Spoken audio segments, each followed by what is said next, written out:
ఖమ్మం పట్టణంలో మున్నేరు వాగుకు సంబంధించి వాగు పక్కనే ఉన్నటువంటి కొన్ని ఇళ్ళు అయితే ఇక్కడ ఉన్నాయి. వాళ్ళ పరిస్థితి అయితే పాపం చాలా వరకు అయితే అంటే ఎంత ఎంత దారుణంగా ఉందంటే వాళ్ళ పరిస్థితి చూడొచ్చు మనం విజువల్స్ లో. ఆ ఇండ్లలోకి పాములు కూడా పోయిన పరిస్థితి అయితే ఇక్కడ మనం చూడొచ్చు. ఎందుకంటే పక్కనే వాగుడు పక్కనే ఆనుకొని ఉన్నటువంటి ఇండ్లు అయితే ఇక అది వాళ్ళ ఇంట్లోకి బురద సైతం కొట్టుకుపోయిన సందర్భం ఇక్కడ మనం విజువల్స్ చూడొచ్చు. ఎందుకంటే ఇక్కడ ఉన్నటువంటి రేవంత్ రెడ్డి గత 2 రోజుల కిందటే ఇదే రూట్ లో, అంటే ఇక్కడ విజువల్స్ లో చూడొచ్చు, పక్కనే రోడ్డు కూడా ఇటు పక్కనే అనుకుని ఉన్నది. రేవంత్ రెడ్డి కూడా ఇదే మార్గం గుండా ఖమ్మం ప్రజలను పరామర్శించడానికి ఇటువైపుకి వచ్చింది. కాకపోతే పక్కనే ఉన్నటువంటి ఎవరైతే బాధితులు ఉన్నారో వాళ్ళకు ఎలాంటి హామీ కానీ ఇవ్వకపోవడం కాక ఇప్పటి వరకు వాళ్ళని ప్రభుత్వం పట్టించుకున్న దాఖలాలు కూడా లేకపోవడంతో వాళ్ళైతే చాలా వరకు ఆవేదన చెందుతున్నట్టు మనం తెలుసుకోవచ్చు. అమ్మ చెప్పండి, మొన్న రేవంత్ రెడ్డి వచ్చారు, ఇక్కడ పరిస్థితిని ఇదంతా చూసారు, ఇప్పటి వరకు మీకు ఏమైనా 10,000 అంటే వాళ్ళు ఇస్తా అన్న 10,000 ఏమన్నా అందినే? మాకేమి రాలేదు సార్, మాకేమి రాలేదు. ఓకే, మాకు 10,000 రాలేదు. ఇక్కడికి వచ్చి ఆయన వచ్చి చూసింది లేదు. అటు నుంచి వచ్చిందని అన్నారు. అప్పుడు మాత్రం మేము ఇక్కడ ఎవరో లేదు సార్. మమ్మల్ని తీసుకుపోయి ఫంక్షన్ హాల్లో పెట్టారు. అక్కడైతే అన్నం 3 పూట్ల అన్నం పెడుతున్నారు, చూస్తున్నారు. కానీ ఇక్కడికి వచ్చి రాసిన వాళ్ళు అయితే ఎవరు లేరు. అక్కడ కూడా రాసినారు అంటే భోజనాల వరకే రాసుకున్నారు. కానీ ఈ 10,000 గురించి రాస్తున్నాం అని అయితే మాతో చెప్పలేదు సార్, చెప్పలేదు. ఇంతవరకు ఎవరు అనుకోలేదు కూడా.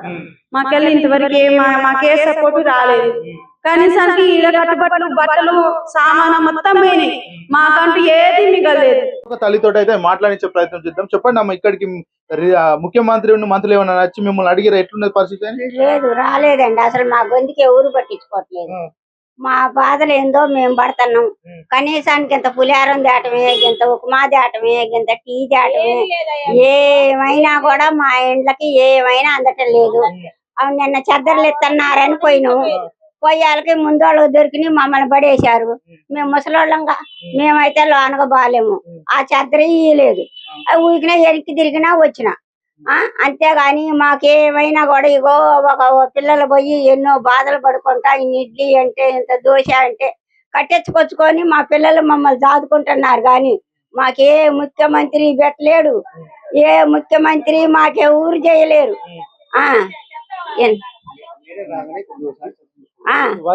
అంటే ఈ వరద వచ్చే ముందట మిమ్మల్ని అధికారులు సురక్షితమైన ప్రాంతాన్ని అసలు ఎవ్వరు చేయలే స్వామి, ఎవ్వరు చేయలేదు.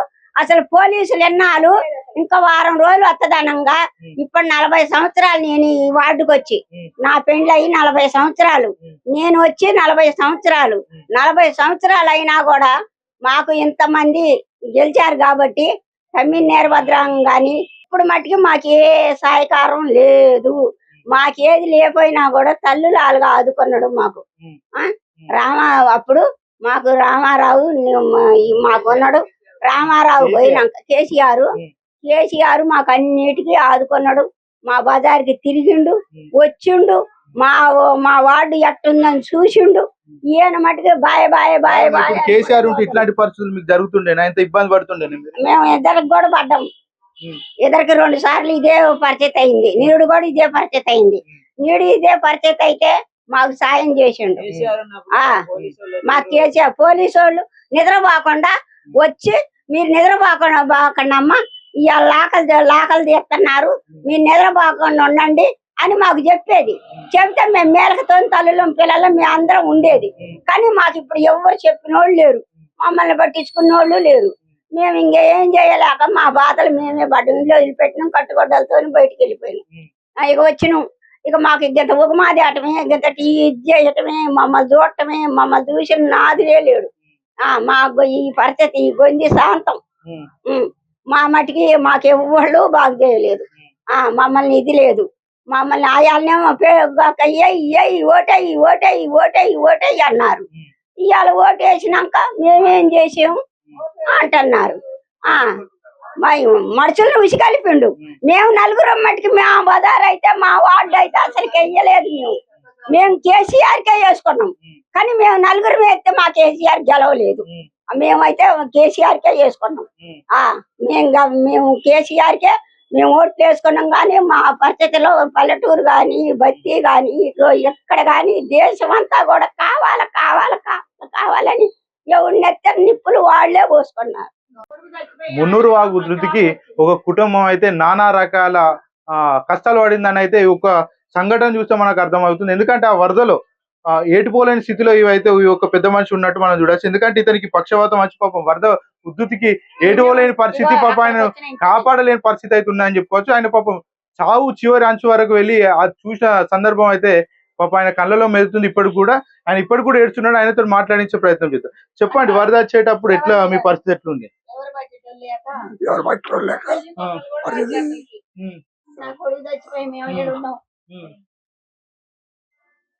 ఏడో పెద్ద ఏడో చెప్పు మాట్లాడు. ఎవరు చూసుకోలేరు. మరి ఇబ్బందులు బాగా ఇబ్బందులు ఉన్నాం. అతను మాకు దిక్కేలేడు, ఎక్కడ మాకు ఎవరు అసలు కొద్దిగా కూడా కొట్టుకుపోయినా అయితే చిన్నగా ఇళ్ళకి చిన్నగా వచ్చినాం. ఓకే, ఇప్పుడు వరద వచ్చేది మీకు ఏమైనా ముందు చెప్పారు ఎవరైనా? బయటకు వెళ్ళేటోళ్ళు ఇప్పుడు ఇక్కడ చూసుకున్నట్టయితే ఈయన పాపం వరద వస్తా అని చెప్తే వాళ్ళ బంధువులు ఎవరో అంటే సురక్షిత ప్రాంతాలకు తరలించే ప్రయత్నం చేసేవాళ్ళు. కానీ ఎలాంటి హెచ్చరిక లేకపోవడం, అధికారులు అప్రమత్తం చేయకపోవడంతో అయితే ఆయన తీవ్రమైన ఇబ్బందులు పడినట్టయితే మనం ఇక్కడ చూడొచ్చు. వాళ్ళ కుటుంబీకులు అవి కూడా ఉన్నారు, వాళ్ళతో మాట్లాడించే ప్రయత్నం చేద్దాం. చెప్పండి అమ్మా, ఆ రోజు వరద వచ్చే ముందు మీకు ఏమన్నా చెప్పారు అధికారులు కానీ ఎవరన్నా? ఎవరు చెప్పలే నాన్న, పట్టేటో లేక ఎవరు దాలు చూసుకుంటారు. ఎవరో నీ దగ్గర బతిలాడితే తీసుకొచ్చి ఈడ వేసిర్రు. ఆగో మంచం గడదడిచింది ఈడ. ఇంకా కొద్దిగా అయితే ఇంట్లో పోయినాయి, ఇక కొట్టపోయే పరిస్థితి. అంతలోనే దేవుడి దయ వల్ల ఇక అప్పటి నుంచి తగ్గింది. ఎవరు బట్టేటో లేరు. ఆగో ఇంట్లో కూడా అన్ని కొట్టపోయినాయి. ఏమైనా లేవు, ఒట్టిగానే నిలబడ్డాం. కట్టుకొని గుడ్డలు వేరే వాళ్ళు నడుపుకొని కట్టుకున్నాం. అది పరిస్థితి. అధికారులు ఎవరైనా నచ్చి మిమ్మల్ని మరి ఇట్లాంటి పరిస్థితుల్లో ఆరోగ్య సంబంధించిన పింఛన్ కూడా రావట్లేదు సారు, పింఛన్ కూడా రావట్లేదు. మా పరిస్థితి అది, పింఛన్ లేదు, మాకు పెట్టేటోళ్ళు కూడా ఎవరు లేరు. అదే ఇక అట్లా బతుకుతున్నాం. కొద్దిగా ఓటు అయితే ఇక కొట్టపోయాలమే. ఇప్పటి వరకు ఎవరైనా నచ్చిరా మరి ఇక్కడికి వచ్చి? మంత్రులు లేకపోతే ఎమ్మెల్యేలో లేకపోతే ప్రతినిధులు ఎవరైనా? ఎవరు రాలే. ఒక రాసుకుని ఆయన వచ్చిపోయి రాసుకుండు అంతే. ఏంది పరిస్థితి అని చూసిన వాళ్ళు లేరు, ఎవరు రాలే. ఓకే అమ్మా, ఇప్పుడు ప్రభుత్వం 10,000 ఇస్తాం అంటున్నారు రేవంత్ రెడ్డి. ఏం చేసుకుంటాం చిన్న, ఏం చేసుకుంటాం? ఒకసారి ఇంట్లో జుద్దుపా ఒకటి ఉందాం, ఏం చేసుకుంటాం 10,000? ఆయన దయ. ఇక మాకైతే ఏమైనా లేవు. ఒట్టిగా పెట్టేటోళ్ళు కూడా లేరు. కట్టుబట్టలతోటి నిలబడ్డాం. మీ దగ్గర నడుపుకొని ఒకటి కట్టుకున్నాం. అసలు ఒక సప్పున వచ్చింది ఏరు. ఇన్నాళ్ళు నిమ్మలంగా వస్తే అన్ని చదువుకునేది. ఈసారి సప్పున వచ్చింది, అసలు ఏమి చదవలే. అన్ని పోయినాయి, బియ్యం గియ్యం అన్ని. ఏం తింటానికి కూడా ఏమి లేవు. ఇక మా పరిస్థితి అది. మేము ఇద్దరమే ఉన్నాం, మా కోరు లేరు. మా పరిస్థితి అది చిన్న. ఓకే అమ్మా, మీరు చెప్పండి అసలు ఆ రోజు ఎట్లా జరిగింది, ఇట్లా వరద ఎట్లా వచ్చింది మరి ముందు ఎవరైనా చెప్పారా మీకు? నీళ్ళు వస్తున్నాయి అని సడాన్గా నీళ్ళు వచ్చినాయి. ఆయన వేసిపోదాం అంటే ఎవరు లేరు. మేమైతే నీళ్ళు చిన్న పిల్లగాళ్ళు వేసుకొని ఇన్నే ఉన్నాం. మేము ఇన్నే ఉన్న నీళ్ళు అయితే ఇక్కడికి వచ్చినాయండి. మేము వీడికి వచ్చినాయి నీళ్లు, ఈడు దాకా వచ్చినాయి. పక్కన వాళ్ళ ఇంట్లో కూడా మునిగిపోయినాయి. మాకు ఇటు గల్లీకి వచ్చిన వాళ్ళు లేరు, చెదరిచ్చిన వాళ్ళు లేదు, అన్నం పెట్టిన వాళ్ళు లేడు, ఎవరు లేడు. అసలు అటోలే ఇచ్చిపోతున్నారు. మరి మా పరిస్థితి ఏంది అసలుకి? మేము ఎవరిని అడగాలి? ఎవరైనా అటు వస్తున్నారు, అట్టించి వెళ్ళిపోతాను. ఒక ఎమ్మెల్యే వచ్చి ఎవరు వచ్చి చూసిపోలేదు అసలు మాకు. మేమేం కావాలి ఇప్పుడు? వండుకుంటానికి బియ్యం గుళ్ళు మాకు ఇప్పుడు. ముఖ్యమంత్రి రేవంత్ రెడ్డి కూడా ఇటువైపు ఎవరు రాలేదు. రేవంత్ రెడ్డి రాలేదు, ముఖ్యమంత్రి ఎమ్మెల్యే ఎవరైనా రాలేదు అసలు మాకు. తుమ్మల నాగేశ్వరరావు ఇటు ఎంకల్లే రాలేదు. ఎందుకమ్మా వరద అంటే ఇప్పుడు వరద వచ్చే ప్రాంతం పక్కకే ఉన్నది, అయినా కూడా ఎవరు రాలేదండి. అటు శివాలయం గుడికి వెళ్ళి వచ్చిపోయినా అంటే ఎంకాలు వచ్చి తొంగి చూసినోడు లేడు. ఎవరి ఇళ్ళకి రావాలో పెద్ద పెద్ద డాబాలు ఉన్న వాళ్ళకు ఇంటికి వచ్చి పోతాండు, కానీ ఎంకాలు అయితే ఎవరు రావట్లేదు అసలుకి. ఓకే, ఇంకొక పరిస్థితి చూస్తున్నట్టయితే ఇక్కడ ఇంకొక బాబుని వేసుకుని అయితే ఇక్కడ కమ్ము ఉన్నాయి. పాపం చిన్న పిల్లలకు బట్టలేని పరిస్థితి కూడా ఇక్కడ చూడొచ్చు. ఎందుకంటే వరదలు ఎంత అవస్థలు పడ్డారు అనేది పాపం వాళ్ళ కళ్ళలోనే మనకు కనబడుతున్నట్టు మనం చూడొచ్చు. అమ్మ చెప్పండి, వరద వచ్చేటప్పుడు మీరు ఎక్కడ ఉన్నారు? మాది ఏట్లో ఉంటది ఇల్లు. మాకు ఇంతవరకైతే ఎవరు చెప్పలేదు. తెల్లవారుజామున 4ంటికి వచ్చింది. అది కూడా మేము దేవుణ్ణి పెట్టుకోవాలని లెగిసి చూసేసరికి మా ఇంటి వెనక తట్టేసరికి దెబ్బ చదువుకోలేదు. ఏమైనా ఇంటి కాగితాలతో సహా అన్ని అందులోనే వదిలేసాం. పిల్లగాళ్ళకి బట్టలు కూడా తీసుకొని రాలేదు. మాకైతే ఒక మంత్రులే ఎవరైనా వచ్చి పోలీసు వాళ్ళు కూడా ఎవరు చెప్పలేదు. మరి వచ్చిందమ్మా ఇట్లా పోండి అని కూడా ఎవరు రాలేదు. ఇంతవరకు మా ఇల్లు చూసిన వాళ్ళు లేరు. మొత్తం రేకులు పగిలిపోయి మొత్తం సామాన్ అంతా వెళ్ళిపోయింది. మాది ఒక వస్తువు కూడా లేదు. దాచుకోవడానికి ఇది మా అమ్మగారి ఇల్లు అని ఇటు వచ్చినాం. ఏడకొస్తే కూడా ఇక్కడ కూడా మొత్తం మునిగిపోయేదానికి వచ్చేసినాయి. పిల్లలతో ఇట్నే ఉన్నాం ఇక్కడే. మాకైతే ఈ గల్లీకి అయితే వచ్చిన వాళ్ళు లేరు, ఒక ఏది ఇచ్చిన వాళ్ళు లేరు. అక్కడ నుంచి అక్కడికే పోతున్నారు, అక్కడ నుంచి అక్కడే ఇచ్చిపోతున్నారు. మరి పిల్లలైనా ఏమి తింటారు? మాకైనా పిల్లగాళ్ళకి కట్టుకోవడం గుడ్డ కూడా లేకుండా పోయింది. మరి మా పరిస్థితి ఏంది? జ్వరం తగిలి 3 రోజులు అవుతుంది పిల్లకి. చూడడానికి కూడా ఒక హాస్పిటల్ తీసుకోవడానికి కూడా లేకుండా పోయింది. మరి మా పరిస్థితి ఏంది? ఆశా వర్కర్లు, ఆరోగ్య సిబ్బంది ఎవరన్నా రాలేదు? అసలు ఎవ్వరు రాలేదు. చూడండి, పట్టుకొని చూడండి, అర్థమైపోద్ది. పిల్లకి 3 రోజులు అవుతుంది జ్వరం తగలబట్టి. మరి మేము ఎటు పోవాలా చెప్పండి? ఇంత వరద వచ్చినా గానీ ఇంత వాటికి మాకు ఎవరు రాలేదు. మరి పండ్లు కూడా నిన్న అటే ఇచ్చారు కానీ మరి పిల్లగాళ్ళు నాకెళ్ళి తీయలేదు. మరి పరిస్థితి ఏంది? మరి ఇచ్చిన మీరు 5,000 ఇస్తారా 10,000? అవి ఎటు సరిపోతే మాకు? మాకు దేనికి ఇదైతే ఇంట్లో సామాన్లు కూడా కొట్టకపోయి పిల్లగాళ్ళకి చూపించుకోవడానికి కూడా లేకుండా పోయింది. మరి మాకు ఎటు సరిపోతుంది? అంటే మనం తినకుండా 2-3 రోజులు ఉండొచ్చు కానీ చిన్న పిల్లలు అంటే ఆకలికి తట్టుకోలేగుతారా? వాళ్ళకి ఏం పెట్టాలా? వాళ్ళు ఎట్లుంటారు? ఇక్కడ చూస్తున్నట్టయితే చిన్న పిల్లలకు కూడా పాపం బట్టలు లేకుండా, తిండి లేకుండా వాళ్ళు అర్థనాదాలు పెట్టే పరిస్థితి మనం చూస్తున్నాం. మాది బొక్కలగడ్డ డివిజన్ సార్. కనీసం మాకు ఏర్ వచ్చిందని ముందు అనౌన్స్మెంట్ గానీ, ఒక గంట ముందు గానీ చెప్పిన వాళ్ళు లేరు సార్. ఒక 5 నిమిషాల లోపు మేము ఇంట్లోకి వెళ్ళి చూసి బయటకు వచ్చే లోపు మొత్తం మోకాళ్ళ నీళ్లు వచ్చినాయి సార్. మాకు కనీసం వచ్చి పోలీసు వాళ్ళు గానీ, మున్సిపాలిటీ గానీ, ఉన్న అధికారులు గానీ, మంత్రులు గానీ ఎవ్వరు గానీ మాకు ఏ విధమైన అనౌన్స్మెంట్ చేయకుండా మమ్మల్ని మధ్యలో వదిలేశారు. మా ఓట్ల కోసం అయితే వచ్చి పోయిన సంవత్సరం వచ్చి నా నీళ్ళలో నడిచినట్టు యాక్టింగ్ చేసి ఫోటోలు దిగి బయట ఫోటోలు దిగి వెళ్ళారు. కనీసం చాలా మంది నీళ్ళలో ఇరుక్కొని డాబాల మీద, రేకుల మీద కూర్చున్నా కూడా వాళ్ళని తీసుకురావడానికి కనీసం బోట్ సౌకర్యం కూడా ఇవ్వకుండా వదిలేశారు సార్ మమ్మల్ని. కానీ చాలా మంది, ఎంతో మంది ప్రాణాలు ఇంకొక గంట ఉధృతి అట్లనే ఉంటే ఇంకెంతో మంది ప్రాణాలు కోల్పోయి మా బొక్కలగడ్డ ఏరియా మొత్తం మునిగిపోయి ఎంతో ప్రాణ నష్టం జరిగేది సార్. కానీ ఈ ప్రభుత్వం ఇంకా ఏం చేస్తుంది అని మేము చూసుకుంటూ కళ్ళు అప్పగించి చూసుకుంటూ కూర్చోవడమే సరిపోయింది సార్. మా కేసీఆర్ సార్ ఉన్నప్పుడు గానీ, మా టీఆర్ఎస్ పార్టీ ఉన్నప్పుడు గానీ పోలీసు వాళ్ళు నిద్రపోకుండా మా కోసం టెంట్ వేసుకొని ఆ ఏట్లో కూర్చొని ఎన్నో అనౌన్స్మెంట్ చేసుకుంటా, అమ్మ నిద్రపోకండి, మీరు మీ ప్రాణాలు పోతాయి, మీరు జాగ్రత్తగా ఉండండి, మీ సామాన్ చదువుకోండి, మమ్మల్ని ఏరు రాకముందే ముందు నుంచి ఒక గంట ముందు నుంచే బయటికి పోండి అని చెప్పి పంపించారు సార్. ఇప్పుడు అసలు మాకు ఇంటి ముందుకు వచ్చింది నాకు కూడా కనీసం ఒక్కరు కూడా రాలేదు సార్. మమ్మల్ని మా అంతటా మేము చదువుకొని వెళ్ళిపోయినాం సార్. కనీసం కట్టుబట్టలతో వెళ్ళిపోయినాం. ఇప్పుడు ఇంటికి వచ్చిన తర్వాత కూడా కనీసం ఎలా ఉందని చెప్పి కనీసం వాళ్ళంటే ముఖ్యమంత్రులు రాదు సార్. వాళ్ళ కార్యకర్తలు ఉన్నారు కదా, ఓట్లు వేయమని చెప్పడానికి వచ్చారు కదా కార్యకర్తలు, ఏమైపోయారు ఆ కార్యకర్తలు అందరూ? ఎవ్వరు ఒక్కరు కూడా రాలేదు సార్. రేవంత్ రెడ్డి ఏమన్నాడు? 3 మంత్రులు ఖమ్మం జిల్లాకు అన్నాడు. మరి 3 మంత్రులు పనిచేస్తున్నారు ఇక్కడ? ఎవరు చేయట్లేదు సార్. పైనుంచి చూసుకుంటే హాయ్ బాయ్ అని చెప్పుకుంటే వెళ్ళిపోవడానికి. రేవంత్ రెడ్డి కూడా వచ్చింది కదా ఇదే ప్రాంతాన్ని, పక్కనే రోడ్ పక్కనే మీతో మాట్లాడలేదు సార్. మమ్మల్ని తోసైతే మేము కింద పడిపోయినాం సార్. మిమ్మల్ని కలవడానికి ఎంత దూరం వచ్చింది? మమ్మల్ని తోసేసి మొత్తం ఏదో పగడ్బందీగా పెళ్లి కొడుకు కనుక వెళ్ళేటప్పుడు వెళ్తారు చూసారా సార్, అట్లా పల్లకిలో వెళ్ళిపోయినట్టు ఆయన వెళ్ళిపోయిండు. మమ్మల్ని తోసేసుకుంటూ వెళ్ళిపోయిండు. ఏదో ఎక్కడికో వచ్చినట్టు, ఏదో ఉగ్రవాదుల మధ్యలోకి వస్తే పోలీసు పకడ్బందీతో వచ్చినట్టు వచ్చి వెళ్ళిపోయారు సార్ వాళ్ళు. హాయ్ బాయ్ చెప్పుకోవడానికి ఏదో అందరికి మేము వచ్చినాం, ఖమ్మం జిల్లాను చూసినాం, వెళ్ళిపోయినాం, పలకరించినాం, వాళ్ళకి ఏదో న్యాయం వెలగబెట్టినాం అని చెప్పుకోవడం తప్ప ఏం లేదు సార్. 3 రోజుల నుంచి నిద్రపోకుండా పనిచేస్తున్నా అసలు ఏది లేదు సార్. మాకు ఏ అధికారి వచ్చిన వాళ్ళు లేరు, ఏది లేదు. ఇప్పుడు బీఆర్ఎస్ కార్యకర్తలు వచ్చి కొంతవరకు మాకు సాయం చేస్తారు సార్. బీఆర్ఎస్ కార్యకర్తలు ఇప్పుడు నిన్నటి నుంచి మొన్నటి నుంచి వాళ్ళే చేస్తున్నారు సార్. మాకు పొద్దున్న నుంచి నైట్ అయినా భోజనం తిన్నారా అమ్మ, ఉన్నారా అమ్మ బీఆర్ఎస్ కార్యకర్తలు. వాళ్ళు ఇస్తుంటే కూడా వాళ్ళతో కూడా గొడవలు పెట్టుకుంటున్నారంట కాంగ్రెస్ కార్యకర్తలు. మరి ఇది ఎట్లా ఎంతవరకు సమంజసమో తెలియదు. బీఆర్ఎస్ నాయకులు పువ్వాడ అజయ్ కుమార్ గాని, వద్దిరాజు రవిచంద్ర గాని ఇద్దరు గాని తిరుగుతూ ప్యాకెట్ వస్తున్నారు. హరీష్ రావు నిన్న వచ్చారు పరామర్శించడానికి. వచ్చే సమయంలో వాళ్ళ మీద దాడి చేశారు ఇక్కడ ఉన్నటువంటి కాంగ్రెస్ నాయకులు. చేశారు సార్. అంటే సాయం చేయడానికి కూడా వాళ్ళు అంటే సహకరించారా? చేయనియట్లేదు సార్. వాళ్ళన్నా ఇచ్చినాయి మాకు ఉప్పు పప్పు అవి అందినాం కానీ ఈసారి మాకు ఏమీ అందలేదు సార్. మాకు అది మా బాధ. ఏమడుగుతున్నారమ్మా మొత్తం ప్రభుత్వాన్ని? ఏం లేదు సార్, మాకు తగిన ఆధారం చూపించాలి ఇప్పటికైనా సరే. మాకు ఏమైనా ఏరు వచ్చే ముందు 2 గంటల ముందు మీరు వచ్చి అక్కడ ఉండి మాకు ఏరు వస్తుంది. ఇప్పుడు మేమైతే లక్షలు పెట్టుకుని ఒడ్డున మిమ్మల్ని ఎందుకు ఏట్లో కట్టుకున్నారని మాట్లాడారు సార్. మీ అందరం మిడిల్ క్లాస్ ఫ్యామిలీస్, అందరం పనులు చేసుకుని బతికే వాళ్ళం. ఇక్కడ తప్ప మధ్యలో కొనడానికి మాకు ఎక్కడన్నా డబ్బులు ఉంటాయా సార్? బతకడానికి ఖమ్మం వచ్చిన వాళ్ళం. ఎక్కడ రేట్ తక్కువ ఉంటే అక్కడ ఉండవు, అంటే ఏ టొట్టునే తక్కువ ఉంటాయి. ఆ 10,000 ఇచ్చినప్పుడు చూసినప్పుడు సార్, ఆ 10,000 దేనికి సరిపోతాయి? మాకు తినడానికి బియ్యం లేవు, ఏమీ లేవు. ఆ తినడానికి సరిపోవు. మాకు ఎట్లా సరిపోతాయి సార్ 10,000? ఆయన ఇచ్చే 10,000 దానికి ఏదో ఒకటి సమస్య పరిష్కారం చేస్తాం అంటారు కానీ ఒక్కరు కూడా పరిష్కారం చేయరు.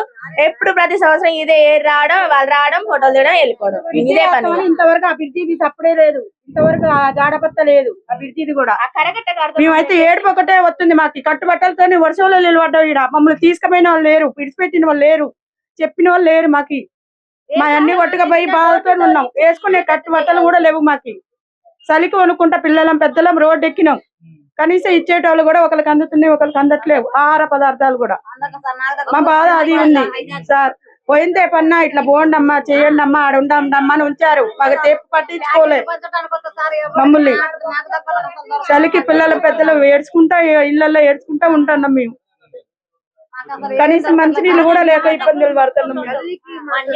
సరే, మొత్తానికైతే ఇక్కడ ఉన్నటువంటి స్థానిక మహిళలు ఏమంటున్నారు అంటే ఇక్కడికి వచ్చి మమ్మల్ని పట్టించుకునే ప్రయత్నం చేయలేదు. గత బీఆర్ఎస్ ప్రభుత్వంలోనైతే రక్షణ చర్యలు కానీ శాంతిగా అంటే మొత్తం ఇక్కడ ఉన్నటువంటి వ్యవస్థ కానీ పని తీరు బాగుంటుండే. ఇప్పుడు మాత్రం మమ్మల్ని పట్టించుకునే పరిస్థితి లేదు.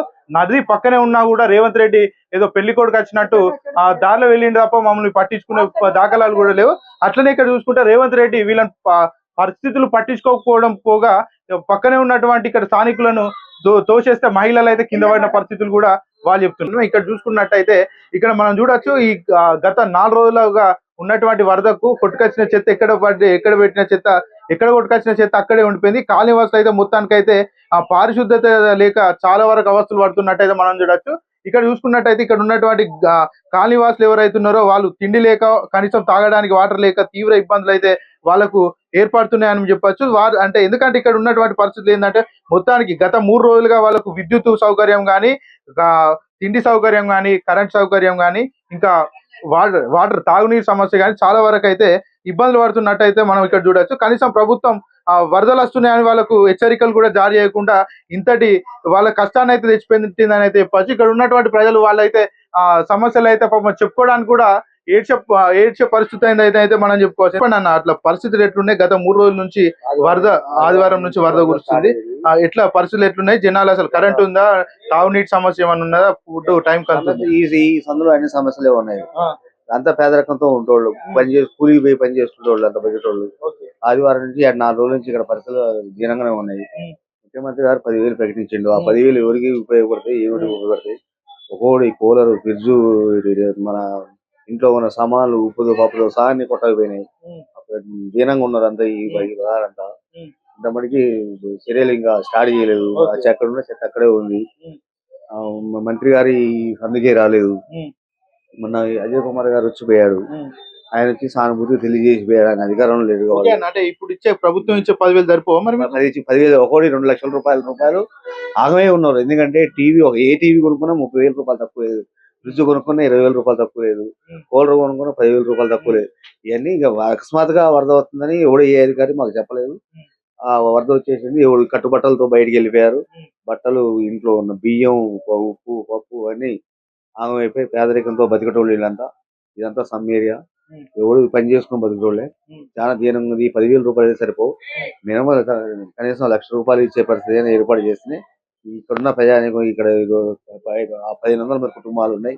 ఈ కుటుంబాలు ఆదుకునే పరిస్థితి ఉంది. అంటే ఇది వాగు సమీప ప్రాంతం మీకంటే అంటే ఇది వక్కలగడ్డలో ఇది ఇప్పటిది కాదు. ఇది పాకాల చెరువు అని అక్కడి నుంచి అలుగు ఉన్నది. ఇది దీన్ని మునేరు అంటారు. ఈ మునేరులో తీర్థాల దగ్గర ఒక ఏరు కలుస్తుంది. వరంగల్ నుంచి ఆఖేరు ఒకటి వస్తుంది. మన ఇల్లంది ఏరియా నుంచి బొగ్గ ఏరియా కూడా వస్తాయి. ఈ 3 ఏర్లు ఒక్కసారి రావడం వల్ల పైన చెరువు కట్టలు దిగడం వల్ల ఈ ప్రభావం జరిగింది. అయితే యంత్రాంగం మాత్రం మైక్ అనౌన్స్మెంట్, ఈ అనౌన్స్మెంట్ అయితే లేదు. అంటే అధికారులు మిమ్మల్ని హెచ్చరించలేదు. అన్నమాట ఆదివారం ఉదయం పూట మాత్రం ఏ అధికారులు రాలే, ఏ ఆఫీసర్లు రాలేదు. ఇట్లా ఏరు వస్తుంది, ఇట్లా వాగు వస్తుంది, సామాన్లు తీసుకొని సర్దుకొని వెళ్ళిపోండి అనేది ఇంటిమేషన్ అయితే లేదు. ఓకే అన్న, రాష్ట్ర యంత్రాంగం మొత్తం 3 మంత్రులు అయినా మొత్తం ఇక్కడనే ఉంటున్నారు. పరిస్థితులను చూస్తున్నారని చెప్తున్నారు. ముఖ్యమంత్రి కూడా ఇక్కడ 3 రోజుల నుంచి నిద్ర లేకుంటున్నాడు. ఆయనే చెప్పిండు కదా. ముఖ్యమంత్రి ఆదివారం వరద వచ్చిన రోజు ఏ మంత్రి ఆపడలే. ఇక్కడ శ్రీనివాసరెడ్డి పాలేరు నియోజకవర్గం ఆ మంత్రి అక్కడ చూసుకోండు. బట్ ఇక్కడ వరకు మధుర నియోజకవర్గంలో ఆయన అక్కడ చూసుకోండు. ఇక్కడ తుమ్మల ఈ ఎంకలు వచ్చిన పాపమే లేదు మాకు.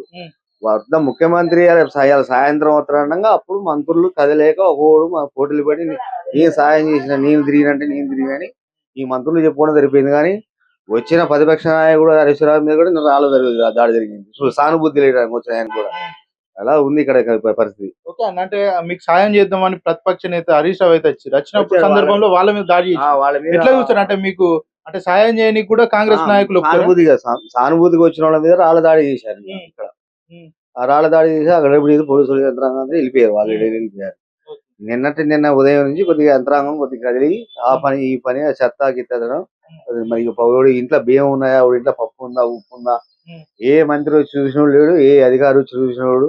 కలెక్టర్ వస్తాడు, ఆ దారి మీద వెళ్ళిపోతాడు బీబీ అని. మంత్రి వస్తాడు, ఆ రోడ్డు మీద బీబీ అని పోతాడు. వాళ్ళ జనాన్ని వాళ్ళ నెంబర్ పెట్టుకొని సరిపోతుంది.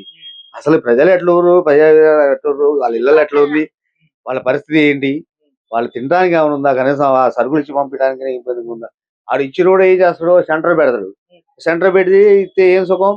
ఆ జనం అంతా వామ్మో సరుకులు వచ్చినా కుక్కిసలాడు ఉరడం సరిపోతుంది. ఇంట్లో సామాన్లు కూడా దిగిపోతే ఇంటింటికి వచ్చి ఈ ప్యాకేజ్ ఇది ఇది ఇదిగో ప్యాకేజ్ ఇదిగో ఈ ప్యాకేజ్ ఇదిగో 10 కేలు బియ్యం 10 కేలు ఇంటింటికి ఇచ్చిపోయిన పాపం లేదు. ఆడ సెంటర్ పెడితే ఈ జనం అంతా ఉరికి ఆడ తొక్కిసలాడు కుట్టుకోసావడే. ఇది ఒక ముఖ్యమంత్రి కలిసి ఇక్కడ అందరితో మాట్లాడి వాళ్ళ సాధక బాధకాలు తెలుసుకుని వార్డులోకి వచ్చి ఈ 47 డివిజన్ లో వార్డులోకి వచ్చి ఒక భాగం వెళ్ళిపోయడం మాకు తెలియదు. కానీ ఈ బ్రిడ్జి మీద వచ్చి ఏర్ ఎంత వచ్చింది ఏందని చూసుకుంటాడా, చేయకుండా పోయి అక్కడ ఉపన్యాసం ఇచ్చిండు. 10,000 ఇస్తాం. ఎలక్షన్ పోటీ చేయడానికి వచ్చినట్టు ప్రచారంలోకి వచ్చినట్టు వచ్చిండు. ఇక్కడ చేయకుండా పోయిన ముఖ్యమంత్రి గారు చేయకుండా పోయి అటు ఆ వెనకాల మెయిన్ రోడ్లు ఏమైనా వాళ్ళ కార్యకర్తలు వాళ్ళ ఏమైనా ఉంటే చూసుకున్నాను. ఈ ఏరియా బొక్కలగడ్డ డౌన్ మాత్రం ముఖ్యమంత్రి అనేది అడుగు పెట్టలే. తుమ్మల నాగేశ్వరరావు గారు కూడా ఈ బొక్కలగడ్డ ఇక్కడ ఒక భాగమైన పోవచ్చు, కానీ మేము ఉన్న ఏరియాలో మాత్రం అడుగు పెట్టలే. ఓకే అన్న, ఎలక్షన్ లో అయితే ఎప్పటికొచ్చి మిమ్మల్ని ఓట్లు అడిగారు. మరి ఇంతటి పరిస్థితి, అంటే ఇంత దౌర్భాగ్యమైన పరిస్థితి ఉన్నా కూడా మంత్రులు రాకపోవడం ఎట్లా కూడా వచ్చింది? మంత్రులు ఎవడు ఆయన నియోజకవర్గం పోలీసు శ్రీనివాసరెడ్డి నేను చేసినట్టు, తుమ్మల నాగేశ్వరరావు నేను చేసినట్టు, బట్టికి ఎవడు చేసిన ఉంది ఇక్కడ, ఎవడు ఇచ్చి చేసినోడు ఎవడు లేడు. కనీసం వాళ్ళ ఇంటికి వచ్చి 10 కేలు బియ్యం ఇచ్చినోడు లేడు. ఆడో నువ్వు సెంట్రల్ రోడ్డు మీద పెడితే ఇచ్చి ఏ సుఖం? వాస్తవంగా మొత్తం అయితే నష్టం జరిగింది ఎక్కువ మొత్తంలో ఈ ప్రాంతం. ఇది ఎక్కడ మునిగే అటు మునిగే మెయిన్ రోడ్ లో ఉండకెళ్ళిపోతే ఈ గల్లీలో రోడ్డు రావాలి. గల్లీలో పరిస్థితి ఏంది? గల్లీలో నీ కారు రాదని నువ్వు ఇటు రాకుండా పోతే, మా అధికారి కూడా నీ బండి రాదని నువ్వు వెళ్ళిపోతుంటే మరి మేమేం చేయకుండా ఉన్నాం? ఎక్కడ చూడాలి, ఎక్కడ చెత్త అక్కడే ఉంది. 4 రోజులు 3 రోజుల నుంచి అధికారంగా పనులు చేపిస్తున్నా ఉంటారు. ఆ ఇళ్లలో పోయి చూడుకోండి చెత్త ఎంత ఉందో. అంటే ఖమ్మంలో వాస్తవ పరిస్థితులు ఎట్లున్నాయి అంటే పాపం వాళ్ళు తినేటువంటి బియ్యం కూడా చూడొచ్చు, ఇక్కడ మనం విజువల్స్ లో చూడొచ్చు. ఎందుకంటే పాపం మొత్తం తడిచి ముద్దైన పరిస్థితి. కేవలం అంటే మున్సిపాలిటీ వాళ్ళు తీసుకుపోయి బయట వాడేసే సిచ్యువేషన్ లోనైతే అక్కడ బియ్యం ఉన్నట్టు చూడొచ్చు. వాళ్ళు గత 3 రోజులుగా తిండి తిప్ప లేకుండానైతే ఎంత ఇబ్బందులు పడుతున్నారో మనం చూసినాం. ఇక్కడ కూడా చూస్తున్నట్టయితే ఇక్కడ ఈ బియ్యం కానీ వాళ్ళకి సంబంధించిన గ్యాస్లు కానీ లేకపోతే స్టవ్లు కానీ మొత్తం కొట్టుకుపోయి చెల్లా చెదరైన పరిస్థితి మనం చూడొచ్చు. ఇక్కడ కూడా మొత్తానికైతే మున్సిపాలిటీ సిబ్బంది ఇప్పుడిప్పుడే మేల్కొని కొత్త పనులు అయితే స్టార్ట్ చేస్తున్నట్టయితే చూస్తాం. ఇప్పటికైనా ప్రభుత్వం మొద్దు నిద్ర లేచి ప్రజల గురించి ఆలోచించి వాళ్ళ కోసం పాటుపడాల్సిందిగా ఇక్కడ ఉన్నటువంటి కాలనీవాసులు అయితే కోరుతున్నారు.